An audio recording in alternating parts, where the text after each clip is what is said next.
Hey everyone, how's it going? This is That Magic Guy, and today I'm going to teach you one of the best card tricks you'll ever learn.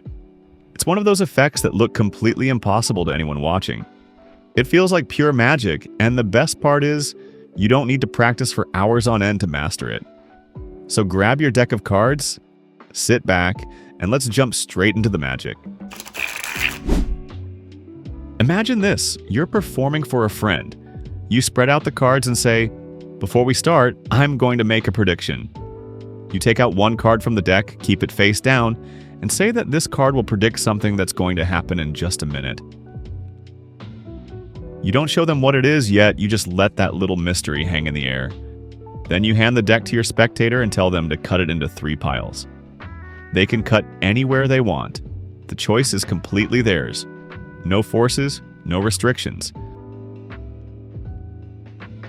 They divide the deck into 3 piles, and you tell them to look at the cards they've just cut to. The first pile reveals a 2. Alright, you say, since this card is a 2, we'll deal 2 cards down. They count aloud. 1, 2, and then you ask them to deal 1 card on top of each pile. Then you move to the second pile. The top card is an 8. Okay, 8 this time, you say with a smile. They count. All the way to 8. And after that, placing 1 card on top of each pile again, and putting the rest aside. Finally, the third pile reveals a 5. Perfect. 5 card, you say, and they count. 1, 2, 3, 4, 5. Before repeating the same action, 1 card on each pile, the rest back on table. At this point, you barely touch the deck. Everything has been done by the spectator. They cut the deck, they dealt the cards, they made all the choices. It feels completely random. You look at them and remind them, remember, you cut the cards yourself. I didn't influence anything. Then you point to the card you placed down earlier, the prediction card. Before we began, you say, I made a prediction. Let's see how accurate it was. You turn over the card to reveal a queen. Slowly, you ask them to flip over the top card of each pile. They turn 1 card, it's a queen. The second card, another queen. The third, unbelievably, also a queen. Every single one matches your prediction. It's an ending that always catches people completely off guard because everything seems so fair, so hands-off. And yet the result is perfectly impossible. Now that you've seen how it looks, let's go behind the curtain and talk about how it works. Like all great magic, this trick is simple in method but brilliant in structure. The secret lies in a tiny setup that no one will ever suspect. Here's what you need. Any 4 of a kind. I like using the queens because they're bold and instantly recognizable. And 1 5 card of any suit. Start by taking out all 4 queens from the deck. Put 1 queen aside, that one will serve as your prediction card later. Next, take the 5 card and place it face up on the table. On top of that 5, deal 3 random cards. Their values don't matter at all. Then take 3 of the queens and place them on top of those random cards. Now take that entire 7-card packet, the 3 queens, 3 random cards, and the 5, and place it on top of the deck. When you're done, the top of your deck should look like this. 3 queens, 3 random cards, 1 5, and then the rest of the deck underneath.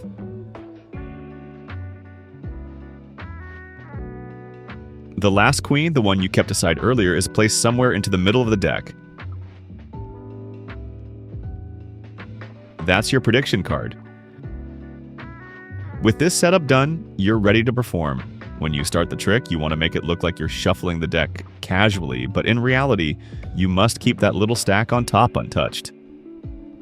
Here's a really natural way to do that. Hold the cards face up. Begin an overhand shuffle and, after shuffling about half the deck, drop the rest of the cards back underneath.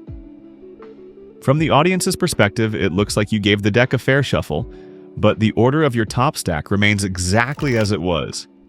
It's subtle and effective, the kind of thing that keeps spectators from ever suspecting a setup. Now turn the deck toward yourself and spread the cards just enough to find your single random queen in the middle. the one that isn't part of the top stack. Pull it out and hold it face down, saying, "This will be my prediction." Don't let anyone see its face. Lay it face down on the table with confidence. The more casual and unsuspicious this action feels, the better. Next, hand the deck to your spectator and tell them, "Cut about a third of the cards off the bottom and place them here." Then, cut that pile roughly in half so we end up with 3 piles. If you demonstrate the action once, it helps them understand what to do. Once they make 3 piles, the magic begins to unfold naturally. One of those piles now contains your hidden setup, 5 with the queens buried just above it. Of course, the spectator has no idea. Now say, "Let's look at the cards you cut to." They'll flip over the top card of each pile. Maybe they find an ace, a 3, and a 5. It seems completely random. You act just as curious as they are, keeping your tone casual and surprised. Then you say, "All right, since you cut to an ace, let's deal a single card." You count aloud 1. Then place 1 card on top of each of the other 2 piles and drop the rest back onto the original pile. Move on to the second card, the 3. You repeat the process. 1, 2, 3. Place 1 on each pile and drop the rest. Finally, do the same with the 5. 1, 2, 3, 4, 5, and deal 1 card onto each pile again. From the spectator's perspective, every step feels fair and logical. There's no strange handling, no hesitation, and certainly no visible manipulation. It's all based on their choices and the numbers they freely cut to. But hidden beneath all that fairness is perfect structure. The math and placement are working silently in your favor. Once all the dealing is done, take a beat. Look at your spectator and remind them of what just happened. You shuffled the cards, you cut the deck, and you did all the dealing. I didn't touch a single thing. Then gesture toward your prediction card, the one that's been sitting untouched on the table from the very beginning. Before we started, you say, "I made a prediction." Slowly turn it over to reveal the queen. Let that moment hang. Then, one by one, have the spectator turn over the top cards of each pile. The first card is a queen. They gasp. The second card, another queen. By now, they're already stunned. The third card turns over.